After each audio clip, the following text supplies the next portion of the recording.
Learning the teachings of Jesus, the actual teachings of Jesus, will mess you up. I was reading Matthew 5 this morning, which is, the first chapter of the Sermon on the Mount. That really, most people think of it as the pinnacle of Jesus's teaching. And I was struck by two things at the same time. The first thing was how incredibly incisive and demanding Jesus's teaching is. Jesus was the best person ever. Jesus was the smartest person ever, as Dallas Willard would remind us, which means that Jesus's teaching is the smartest way of teaching that exists. Jesus finds a way to get between our defenses, underneath our skin, in calling us into action in ways that are without parallel.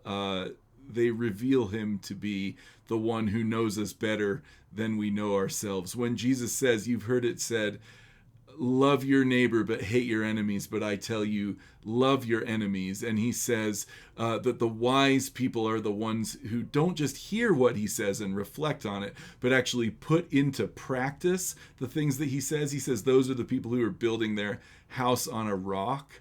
Those are the moments where Jesus says, I am coming for you in every corner of your life. I don't want you to be super good looking and religious. I don't want you to be well versed in the law. I don't want you to be the kind of person who can just preach the gospel. You need to be able to live out the gospel. And what Jesus basically tells us is, if you're not doing the things that I'm teaching you, you're not actually entering into my teaching at all.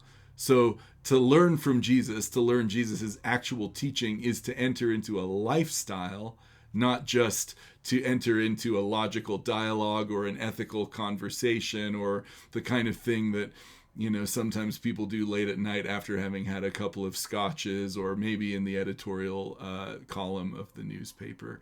Jesus wants our whole lives. The second thing I noticed, besides the fact that Jesus' teaching is incredibly demanding, is how much mercy there is at the center of Jesus' teaching.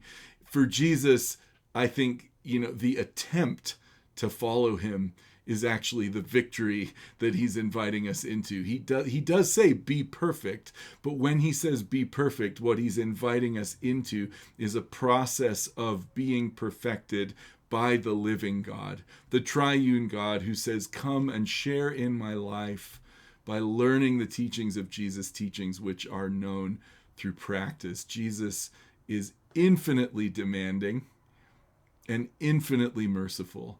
He calls us into life with God, which is a miracle. And I'm sure Corey's going to tell you even more about that.